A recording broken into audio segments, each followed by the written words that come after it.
Eastern region nyinaa nsa asetam no woche mu miensa Kwahu ekura mu 1/3 wotra Kwahu anafo ha yi na wotwa fraw no ekonachi yefrɛ hɔ Afram Plains no a Kwahu wasasetam kɛseɛ da hɔ ɛyɛ ɛboa akuaye na anu yehu sɛ agric minister ɛkɔ ɛsire mu mantifi ɛkɔ bie fund bia no na ɛyɛ manage ɛnam sɛ ɛyɛ yenuanom wɔn wɔ sire mu mantifi no na wɔn benefit from say facility no na yɛka yɛ de ba bedu voter ɛsɛ wɔn nso benya benefit ne bi baabi mante sɛ ɔbɔ Kwahu din mesrɛ agric minister ɛwɔ ha na daroma ɔmram yɛnkɔ yɛnsa ase yɛda Afram no ano nipa bebree ahyɛ ase yɛ adwuma wɔ hɔ irrigation ɛne deɛ ka ho nti sɛ facility no yɛnuanom ɛwɔ ɛsire mu mantifi no enya sɛ facility $20 million no a na daroma ɔmpɛ bi ensɔsoma yɛade hyeɛ ɛne yɛ ma a wɔn nso yɛkua wɔ yɛkwawu ha no na yɛwɔ nsase ahoroɔ bebree wɔ Kwahu ha yɛbɛtumi ɛde ayɛ sɛ adwuma no bɛyɛ mfie mmienu nie so the previous government no through the minister for agric ɛma yɛbɛ prepare nsase akɛseɛ ɛwɔ Afram Plains hɔ ɛne Kwahu East nanka wɔn de bua akuafoɔ dams akɛseɛ ka ho yɛbɛsrɛ ɔmanpanyin sɛ wɔn ntumi anwie na wɔn kɔɔɛ na daroma wɔn to asoma na ade hyɛ wɔ Kwahu na ɛyɛ ade a ɛbɛtumi aboa papaapa ɛbɛyɛ nansanie mitu anamɔ me kɔɔ nam sɛ me so me donate nsase ne bi de maaɛ na me kɔ ano ha yi a ɛyɛ Kwahu East ha ɛdeɛ no yɛmihu yɛ ne sɛ nnua no a aban abɔ kam yɛtutu no ɛne land no a yɛaprepare ne nyinaa no astarte ɛfu ɛnam sɛ yɛnwie yɛ ɛne dam so a wɔn starte yɛ so yɛntumi nwie yɛ na yɛtumi wie a ɛbɛma a lot of employment aba ama yɛn Kwahufo a yɛwɔ Kwahu anafoɔ ha na dodoɔ ne dua vegetables te sɛ gyeene carrot cucumber ɛne vegetables ahorow na ɛyɛ nwanwa sɛ yɛn manfoɔ ɛtɔ gyeene efi yɛn manfoɔ ɛtɔ gyeene efi Burkina foɔ so pɛ gyeene ne paa nti your excellency yɛbɛsrɛ sɛ wadaroma pɛ na ɛhwɛ ma yɛn na yɛntumi enwie project no mema mekasa akɔ awieɛ no your excellency me ankasa so me dia me de me fam ebiri bi atwa bɛyɛ mfie enkron nie utu anamo bi ema Kwahu man na wo hyɛ aseɛ ɛsɛ obesi hospital bi ɛde amayɛn ɛwɔ abetifi madawma wo yɛ du baabi bata na msɛ fofi antoata ɛna wadware abam no besi saa bere baabi a wo yɛ a odigya hɔ no saa pɛpɛɛpɛ ne da so wɔ hɔ wadaroma ɛno ne the only hospital Afenyo Markins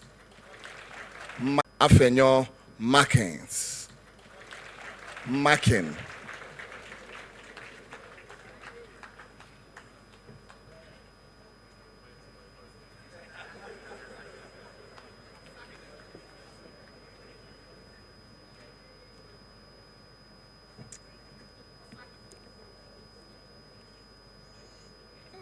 this thing. I don't know why people keep calling me Markins. But anyway. Omahin or Abetifi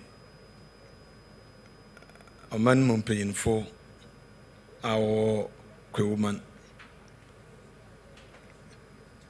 Your Excellency, President of the Republic of Ghana, Honorable Chief of Staff, Mr. Julius Deborah, Honorable Ministers of State,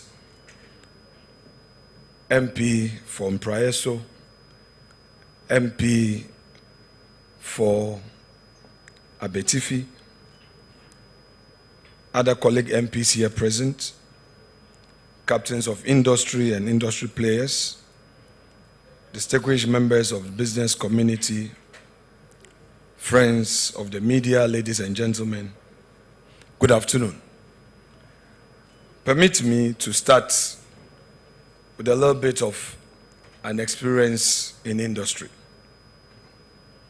As a young man, I started a transport business. My trading partners were Kwahus. They supplied me spare parts and ties on credit. I went through difficult times with the banks, getting loans at high interest, and my workers letting me down.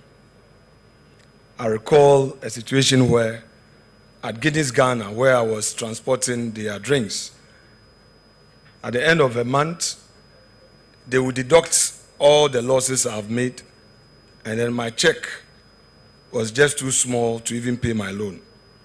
And my tie suppliers and spare parts dealers would be on me. I have to pay them. But what happened? Drivers would go and park and play football. They would park and steal some of the drinks and sell. At Awaso, where I was running the bauxite business, drivers would park, they don't care. At a point, I had to bring an expert from Canada to assist me. Though we had a transport manager, but the Obroni's face did a change for us, and I had to pay dollars. I remember my days at the weekend court because I had to pay SNIT and I was defaulting. And the workers did not really care. And they would even go and report to you that you've not paid their SNIT. And they would use their union to do aluta. The businessman is really suffering. And I also recall when there was a change of government in 2008 and the new government came into office, I was running from Bupe, Aflao to Bupe. We pick gypsum from Tablibo in Togo, go to Aflao, drop some for diamond cement, and continue to Bupe. And then at each point, axle load, they would deliberately stop my trucks, and other trucks would be passing because they said that boy is an MPP boy. My partner had to rush to Vice President John Dramani Mahama, as he then was. And he had to intervene to call those boys to order. Because I told my partner to tell him that the diamond cement factory in Bupe, if they don't get the limestone, they won't produce the cement, and it will affect his area. Did we go or did we come? Indeed, I needed to give you this background so that those of you in private business will relate, so that we know where we are starting from and what is expected of us as a political class. Let me say it's an honor to join you for this second edition of the Kwahu Business Forum, an important platform that continues to inspire fresh thinking about Ghana's economic future, while reminding us that the future of our nation is deeply intertwined with the active participation of the private sector, particularly the strength of its indigenous businesses and the vision of its entrepreneurs. The theme for this year, the future of business, the role of the financial sector, is not only timely but foundational. No economy can thrive where access to finance remains elusive. Ghana's economic future will depend heavily on the strength, agility, and the resilience of its business community, and on the strategic role of the financial sector that it plays in supporting particularly our indigenous enterprises to scale up and succeed.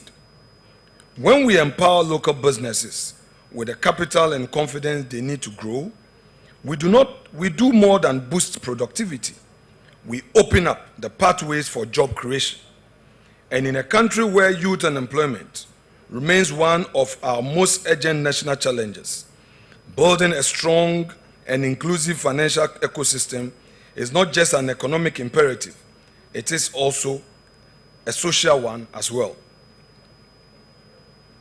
Now championing entrepreneurship. As I've already indicated, as someone who over 2 decades not only found himself in public service, but also in the private enterprise, I understand the hurdles that define the entrepreneurial journey.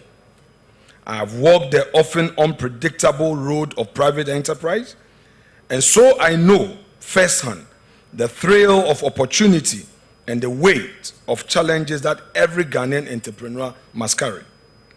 I understand what it means to raise capital, to innovate through constraint, and to stay resilient in the face of shifting market dynamics and a fragile entrepreneurial ecosystem.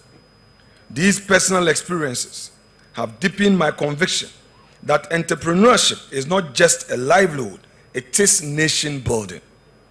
It is also what continues to shape my passion for championing policies that support and empower Ghanaian entrepreneurs and the private sector, because I don't just sympathize with their journey out of theory, I identify with it from lived experience. I understand their struggles, their sacrifices, and their ambitions.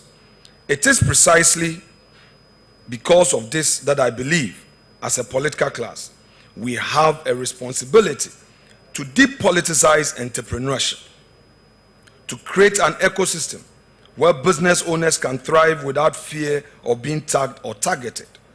We must celebrate enterprise and actively cultivate an environment where hard work and creativity is rewarded.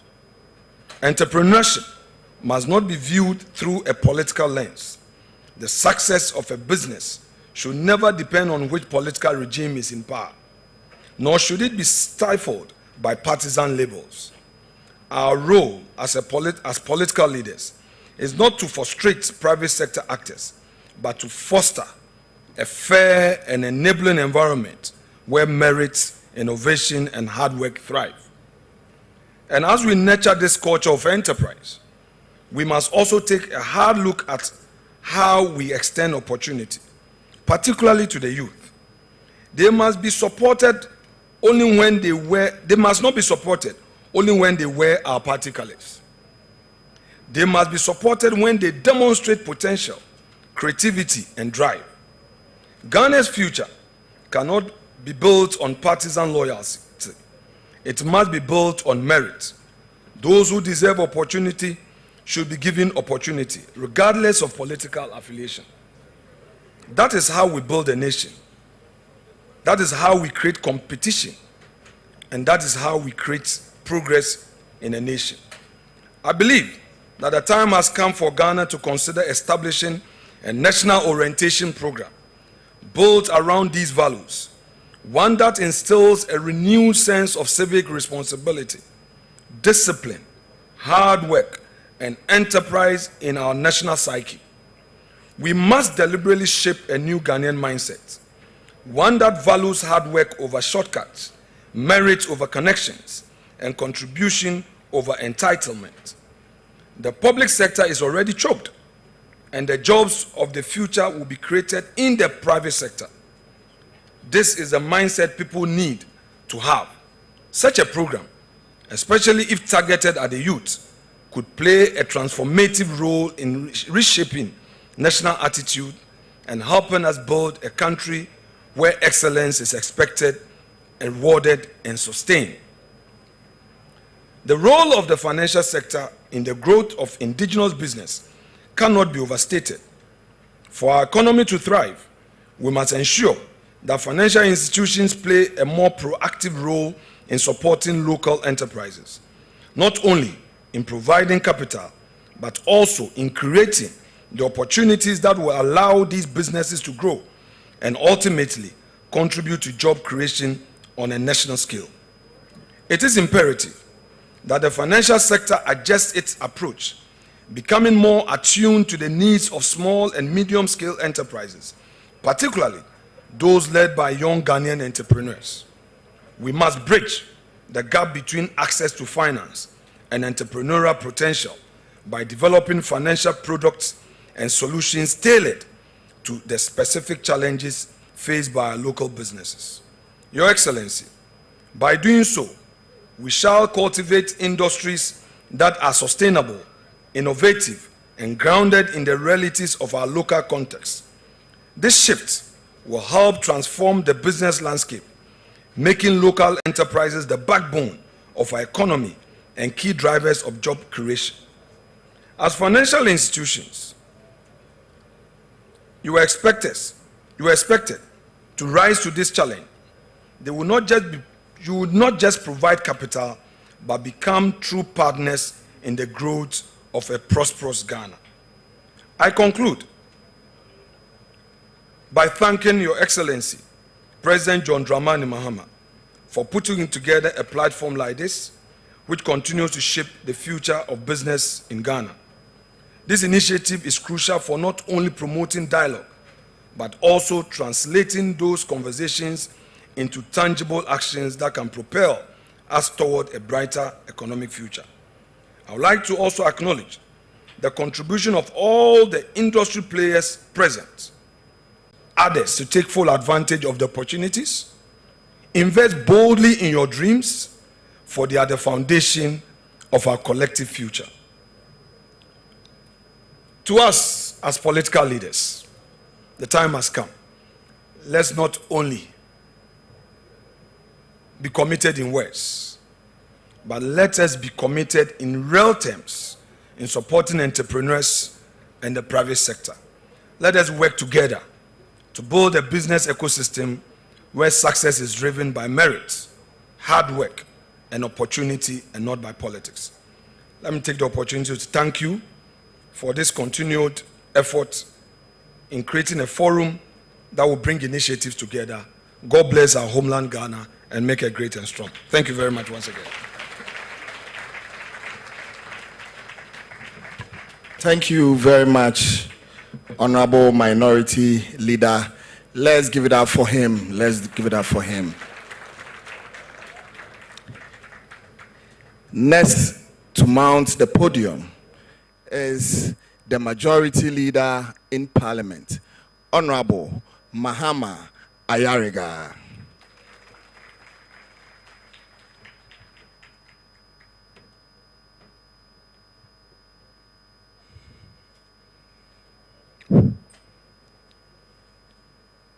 Our chairman and Adontenhene of the Kwahu traditional area and chief of Abetefi, who is ably flanked by his various traditional leaders who are here. Your Excellency, honorable ministers, colleague members of Parliament, esteemed business leaders, entrepreneurs, ladies and gentlemen, let me stand on established protocol and permit me to be very brief because I come before the Messiah himself. I commend Your Excellency and the Chief of Staff for establishing this forum as a platform both to acknowledge the entrepreneurial spirit of the Kwahu people and as a rallying point for entrepreneurship across the country. A 24-hour economy became the rallying cry of our just ended campaign, which gave us a resounding victory because it represented enterprise, business, and most importantly, jobs for our teeming youth. That is why it was a very popular rallying point for the campaign. The private sector is the engine of growth, and the business leaders are the drivers and operators of the engine. They are the job creators and they are the innovators that we must nurture, grow, and sustain. And this platform demonstrates Your Excellency's commitment to this very task. Your parliament, the Parliament of Ghana, the People's Parliament, stands ready to do whatever it takes to support your agenda to ensure growth and create jobs that are equitable.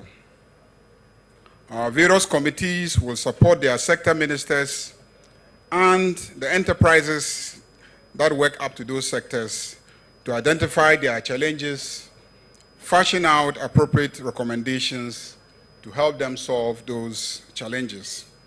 And we will monitor your ministers to ensure that they are delivering according to the promises you made to Ghanaians.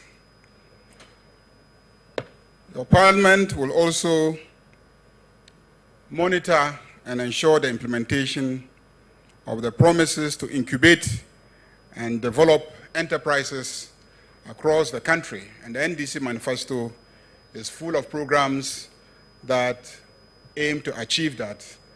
And this budget that got passed has significant allocations aimed at implementing those promises. And our job in Parliament will be to monitor and ensure that this happens. So far, Your Excellency, you have taken bold steps to support local enterprises. People may not be paying attention, but let me give one or two examples. This Parliament that just went on short recess, His Excellency the President directed that 80% of the common fund must be sent directly to the local assemblies. None of it should remain in Accra. This money, when it gets to the local assemblies, will be used to pay for the services of local entrepreneurs and businesses who will be providing services to the local assemblies. And by my estimation, in 4 years' time, not less than 5 or 6 billion Ghana cedis would have hit the accounts of the local assemblies, which would have been used to service contracts by local enterprises, and that will nurture the growth of local entrepreneurship across the country in our districts and our assemblies. Your Excellency also directed that when it comes to feeding the children in the schools, we should not procure the food items and the ingredients and the things that they need in Accra. We must transfer the money directly to the schools in the districts, and the headmasters must procure whatever they need in the community where the school is located. Again, just imagine the number of secondary schools across the country, the number of school children who must be fed in those secondary schools, and the amount of procurement that will take place in those communities, and the payments to the service providers, and how that will lubricate the economy of those communities and give local businesses a real opportunity to also thrive and grow. So, Mr. Excellency, so far, so good. We are very proud of your initiatives, and this forum is testament to your commitment to foster dialogue among entrepreneurs, to create the platform for collaboration between entrepreneurs, the bankers, and governmental agencies, so that together we can fashion out a strategy for moving forward and indeed making Ghana a great and better place to live in. I thank you very much, and I wish you every success in this gathering.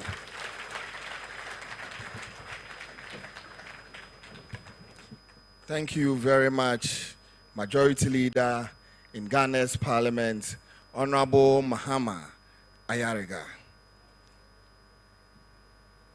With a standing ovation and a resounding applause, let's welcome His Excellency.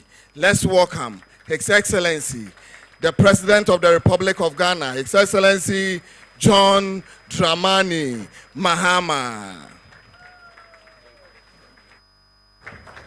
Thank you. Kindly resume your seat. Thank you very much, let me welcome all of you and thank you for this opportunity.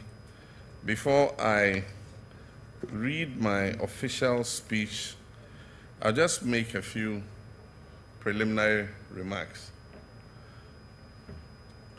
Last year, as part of the campaign for the 2024 elections, we came to attend the Kwahu Easter celebrations.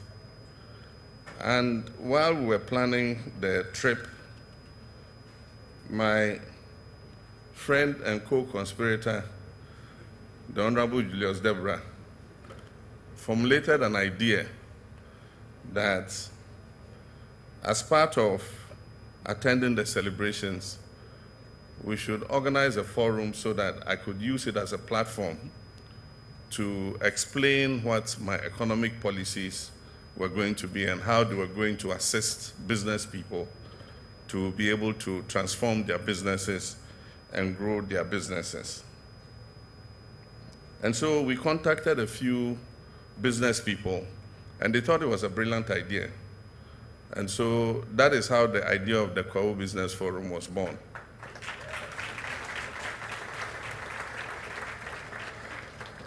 But at that forum, I made a pledge that if God's favor shined on me and I became president, I will come back the next year and we'll organize the forum again, bigger and better.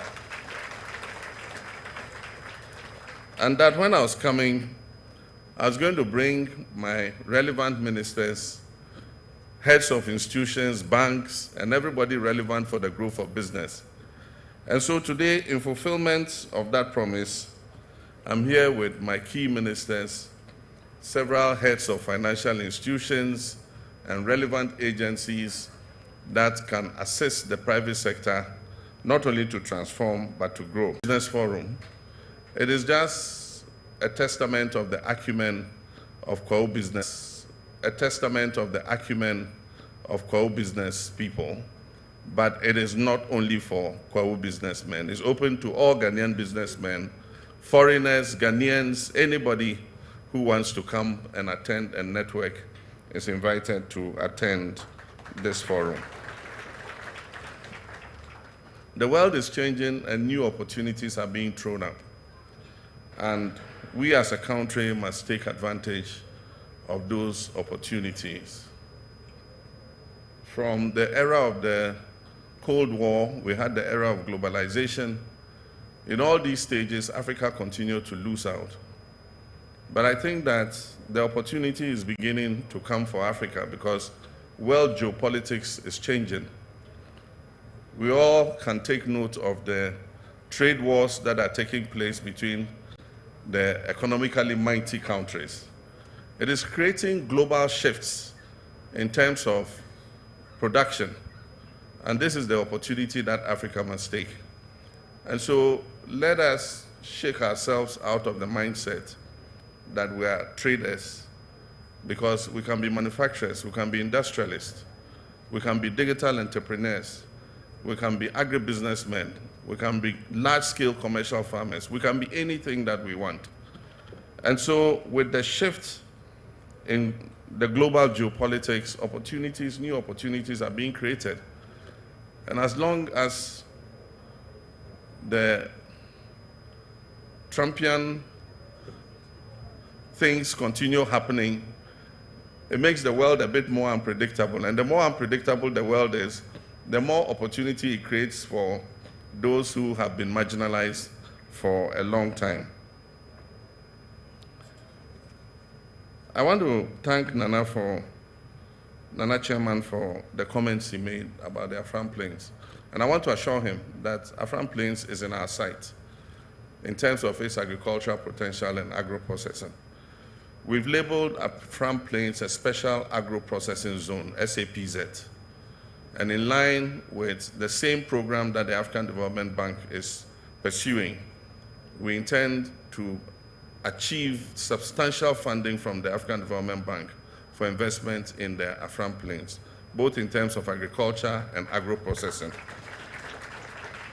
But to be able to do that, we must first put in the infrastructure. And so under the big push, we have put the bridge at Echiamam from under the big push to construct the bridge so that we can take the ferry away. And then also we've targeted the main roads in the Afram Plains area to rehabilitate them so that it can ease doing business in the area. Let me thank both the majority and minority leader for attending. For me, it sends a signal that this is a non-partisan business forum, and that it is open to everybody, notwithstanding one's political affiliation. And my hope is that future presidents who succeed me will continue to adopt this as a forum that must continue, no matter which party is in power. But I'd like to make my last comment on the issue the minority leader raised. And it's not only him. There are several businessmen who have told me that one of the major hindrances they face in business is not even capital. It is getting trusted people to work with. If somebody comes to work for you, he thinks that your business is a platform for him also to build his business. And it's not only him who has had that experience. I've had it too. I bought a bus for a relative to run transport business so that he can look after the family at home and stop disturbing me on my small parliamentary salary. And they gave it to a driver who was a relative. Good driver though. The first thing he did was he went and put a carrier on the bus. And anytime you saw the bus had more load on top of it than in the bus. And so what happened? The axle broke down. And it was the most regrettable experience in my life. When the axle broke down, they came to me to buy a new axle. So the reason for buying the bus had been defeated. Anytime the bus broke down, they would come to me to come and repair it. And it was costing me more to repair the bus than if I had just been momoing the money to them. But you know what happened? This driver used to live in the family house. While he was driving the bus, he procured the land. He started to build a house. The house reached lintel level when the bus finally broke down. And by then I had had enough. So I refused to repair the bus and decided to dispose of it. And so I sold the bus. This was like several years, many years, more than 10 years ago. And since I sold the bus, where the building reached lintel level, it is still at lintel level even till today. And so what he says is very serious, getting trusted people to work with. And so we must look at that aspect of the restraints to industry. And I know that even some business people and industrialists are going out of, like he said, are going out of the country and bringing foreigners to come and manage their businesses. It's an indictment on our human resource.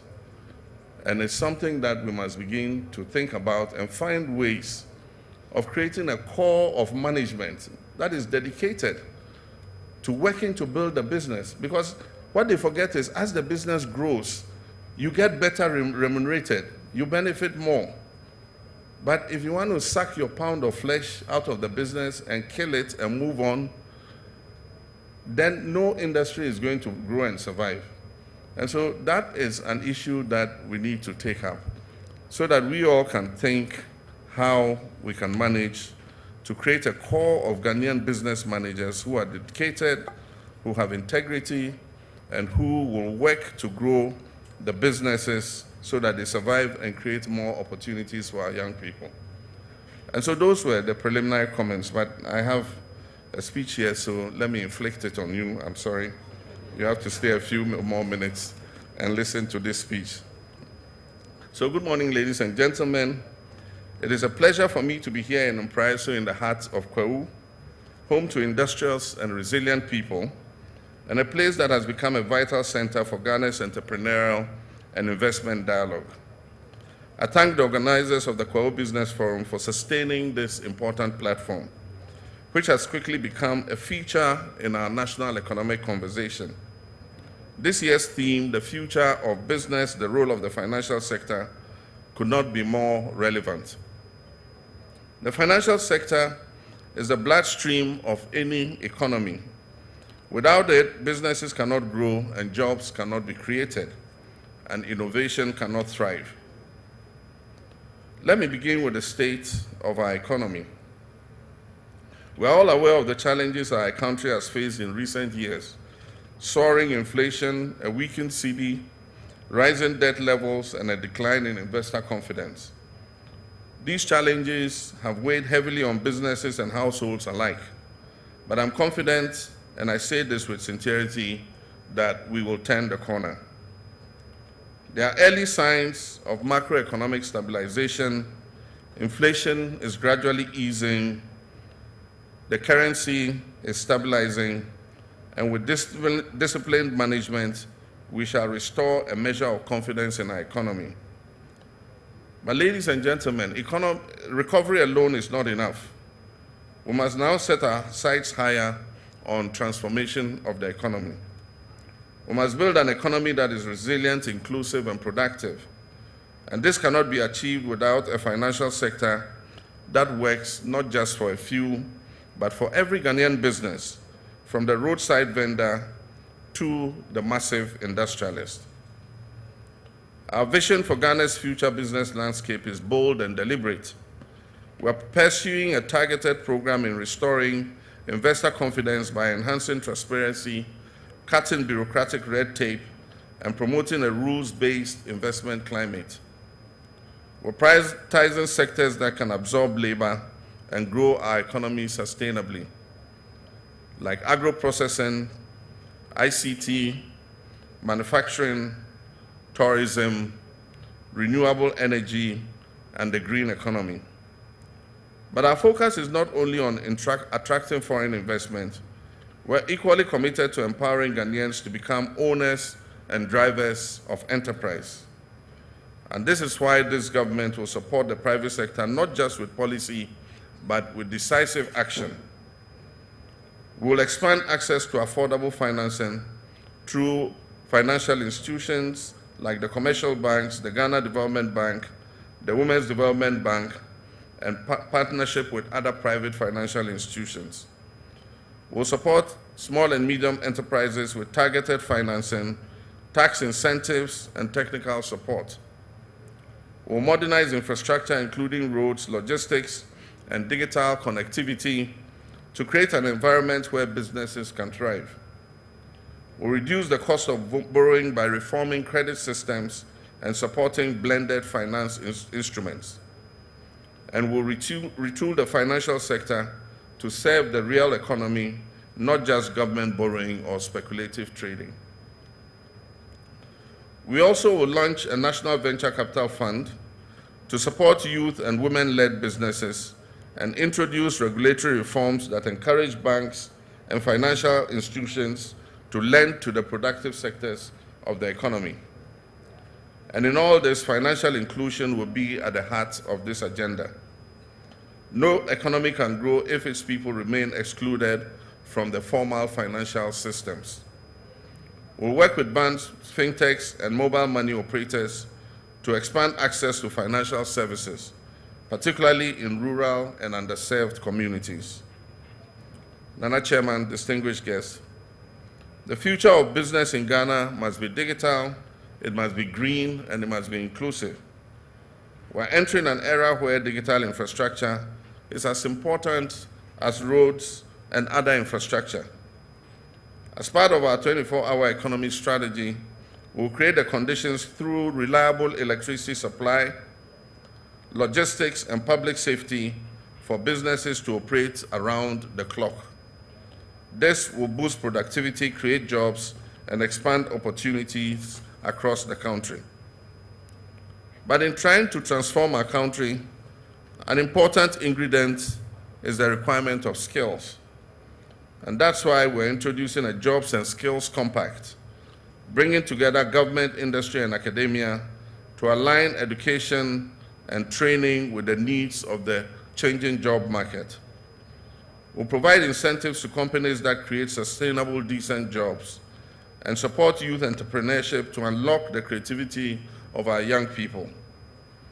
Our vision is of a Ghana where no young person needs to leave their hometown in search of opportunities, where our communities will become hubs of innovation, enterprise, and decent work.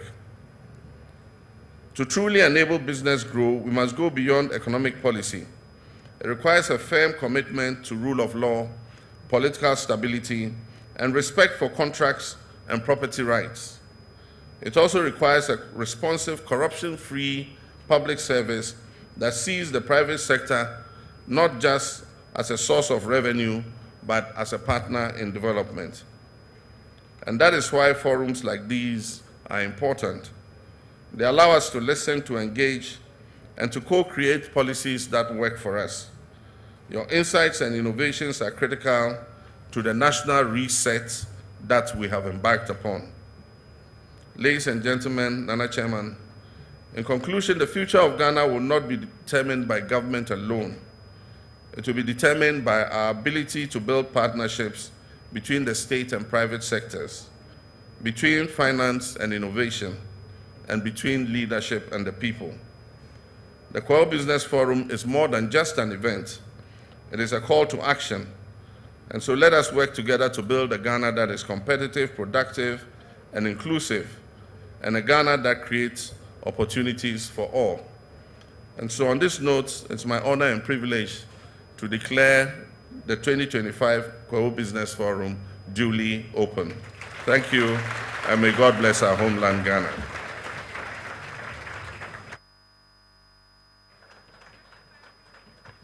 Thank you, His Excellency, the President of the Republic of Ghana, President John Dramani Mahama. Kwahu Business Forum is more than just an event. Thank you once again, His Excellency. Let's give that for His Excellency. Let's do it one more time. One more time.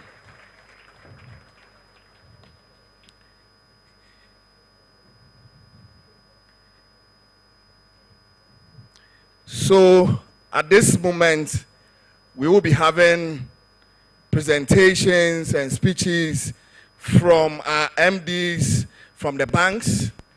We'll be having the first batch of presentation and speeches by the MDs, after which we'll be having the networking and photo ops. Then it will proceed in that manner. So first, to give us a presentation, will be the MD for GCB Bank PLC, Farhan Al-Hassan.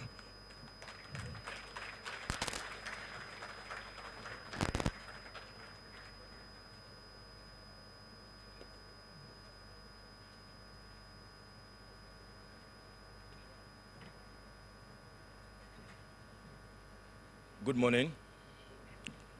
So I don't know what my crime is to be called to speak after the president. Anytime you listen to him, you begin to wonder whether he's a banker, an economist, or an agriculturalist. I think his speech has laid a very good foundation for what we want to discuss today.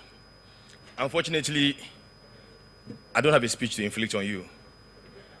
I would want to just speak from the heart, because engaging the Chief of Staff, it has become clear that this is not a forum for words, it's a forum for action. On that note, Nana, Mr. Chairman, Your Excellency, the President, the Chief of Staff and his deputies, ministers, members of Parliament, esteemed guests, fellow managing directors, ladies and gentlemen. It gives me a great honor to address this business forum, a forum of like-minded individuals and institutions aligned towards one shared purpose, a purpose to rebuild, reimagine, and reignite the economic destiny of our dear country.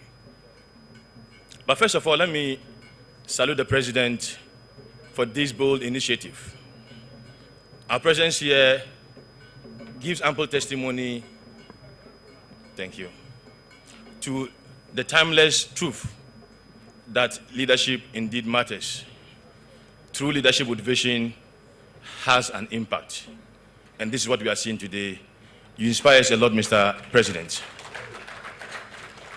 I'd like to also thank you for your very impressive submission on Ghana's economic revitalization. Listening to you, it is very clear that at the heart of what you want to leave behind as your legacy is the industrialization of our. And so today, if you walk into our bank, you will see us fully aligned towards agribusiness, towards manufacturing, and of course, towards trade.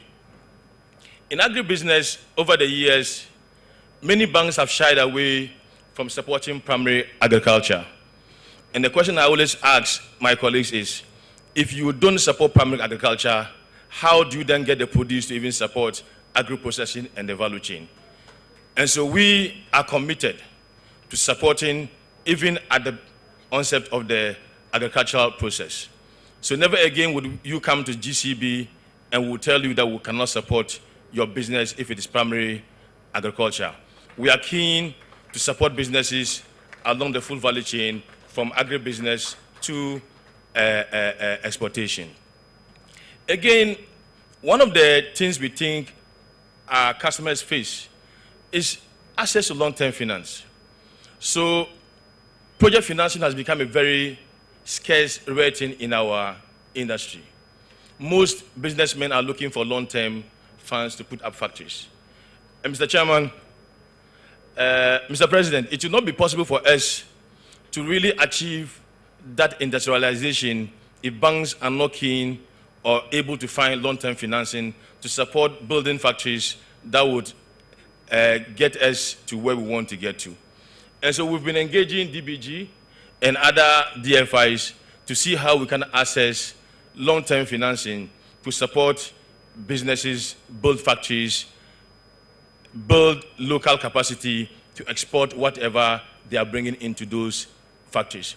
It is something that we are keen on as a business.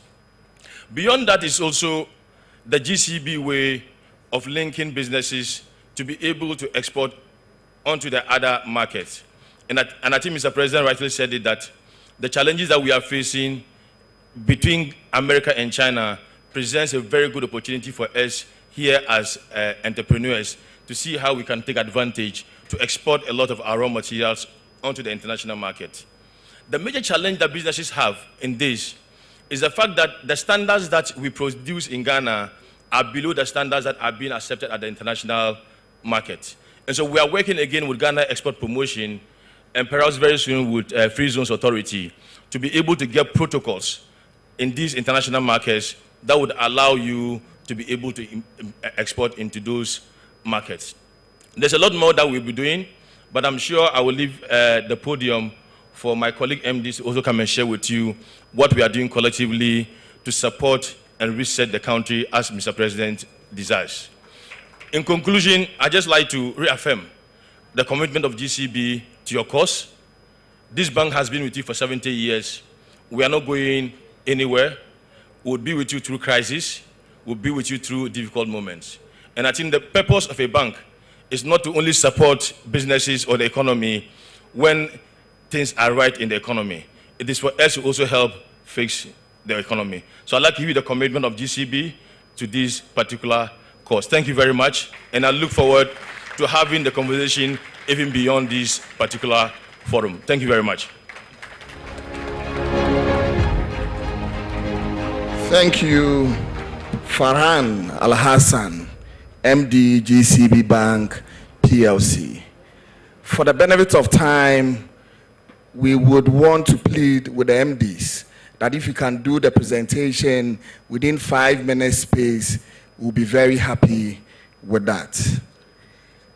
Next to do his presentation is the MD, Agricultural Development Bank, Edward Ato Sapon.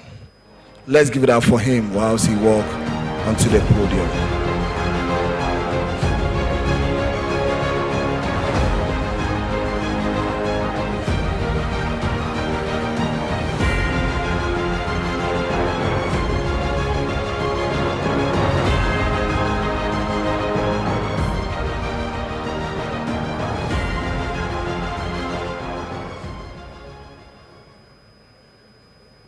Good morning. Thank you very much for the opportunity. The chairman of the committee and the function and the president, because of time, I want to stand on all existing protocol and continue. When we talk about ADB, ADB is the blood of everybody because without our Greek and others, we cannot survive. So basically,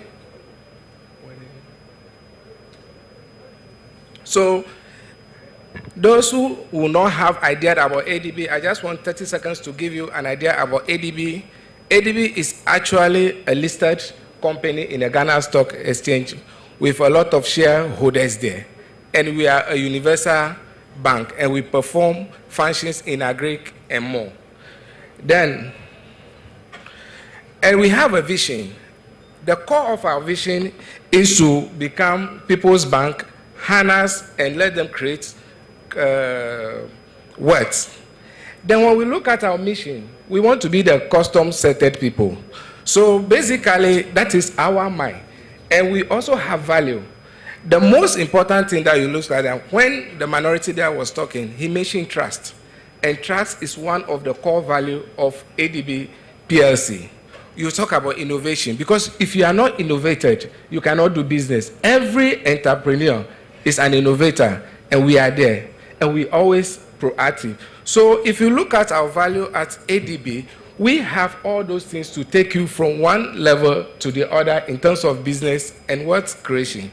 Now, if you also look at our structure, we covered the whole country, all the 16 regions. ADB has a network. We have branches there. So it means that wherever you are located in the country, you will be sure that you have our expertise, you have our professionals to deal with you.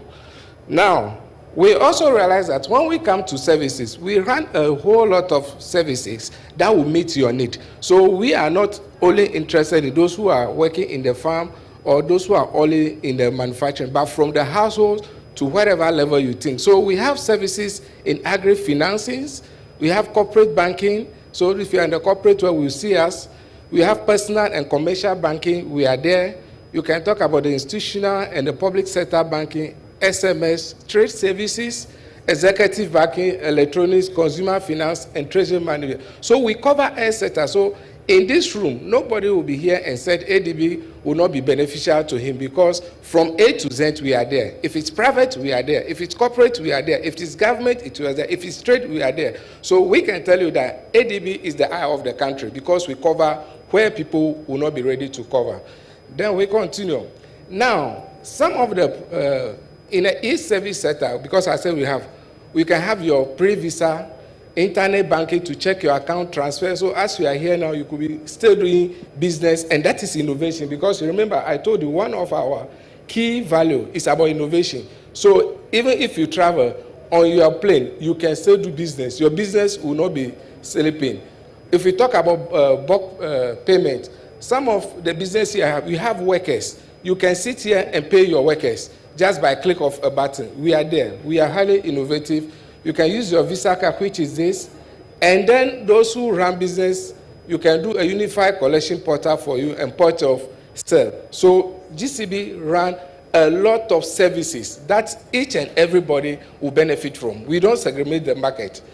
Then, if we come to the agric, you realize that when it comes to agriculture, agriculture is from production. There's a chain. We call agriculture chain, the production chain.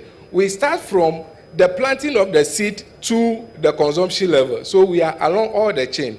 Some of the products we have run in agriculture, you will see crop production and processing facilities. People benefit from it. It is there. We also have products like poultry and then aquaculture. We have practiced those things. It is there. You will talk about the marketing. You see, because I was telling it's a value chain, so we are everywhere. If you talk about the marketing, we are there. The loans to support you, the lease, and I can mention 1,001. This is in agric, from production to consumption. So we are along the whole value chain. So if you are here and you are in agriculture, you have a space with agric. Any level where you are, we are there to service you. Then you may, so there are a series of them. Because of time, I will not be able to go. So there is a lot. You get the detail of it. Then if you come to even our e-banking, we are there. But the issue that we want to say is that when we have a lot of function in trade. So we bill of collection, let us calculate it. But the question is that if you are into trade, why do you want to trade with agric bank? You realize that in agric banks, we can have the same day swift service advice. So if it comes to time, agric is number one. That one you can know. So businessmen here, I know time is very relevant to you. Do business with her because the same day you get your service. You can also have, how do you call it? Value added, like part of, this one. You can have the value. So time is of very essential. Then you may also want to know where we are going. Why are we here?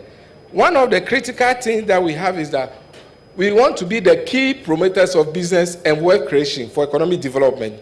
So please be part of us so that we'll be able to be the promoters of your business, everybody's business, and the country's business. And we all also want to be part of every business in this country.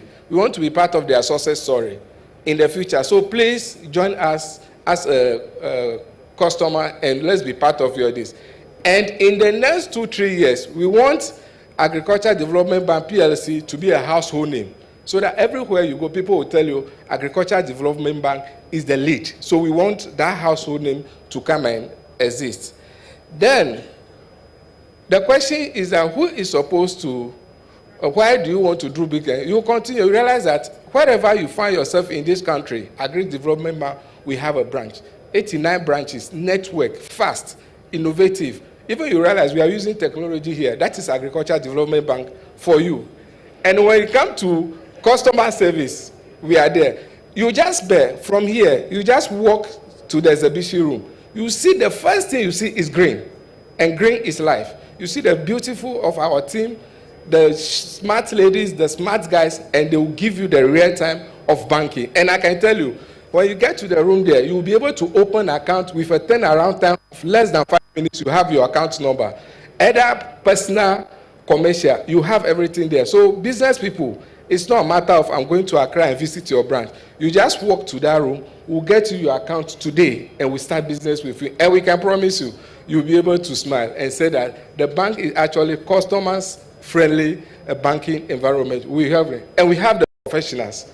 So in professionals, we'll be able to manage. And it is only by the sideway. This is just a sideway. It is only the only bank that has a professor as their DMD. So it's just so we are the top in that case. So my colleagues, don't worry.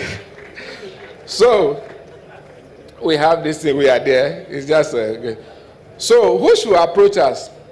Every individual here, groups or company, please approach us. We are custom friendly. We'll deliver to you. And when should we be approach us? This. So let me just end there and say thank you. And I want to meet you in the room there. Thank you very much.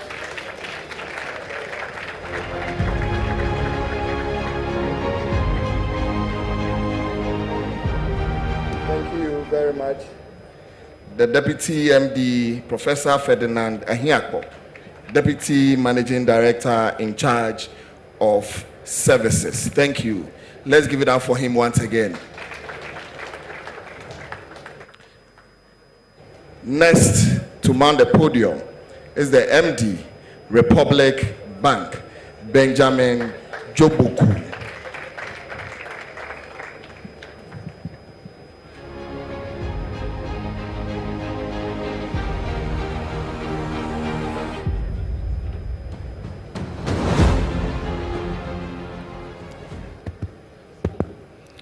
Chairman, I will not do the presentation, I will just speak.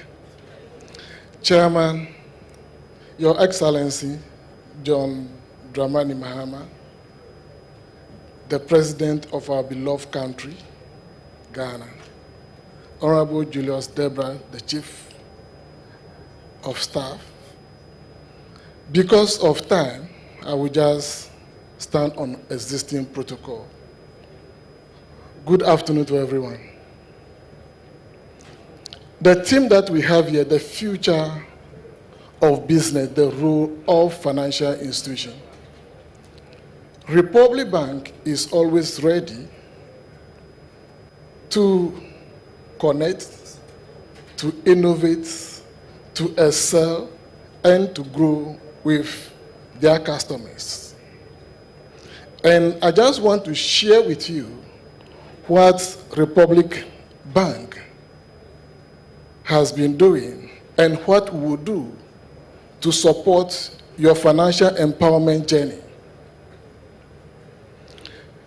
But I just want to tell you, who are we as a financial institution? Republic Bank is a proud member or subsidiary of Republic Financial Holding Limited, based in Trinidad and Tobago. The bank was established in 1837. The bank has over 187 years of banking experience. And this is what we are bringing to you as business people, as investors.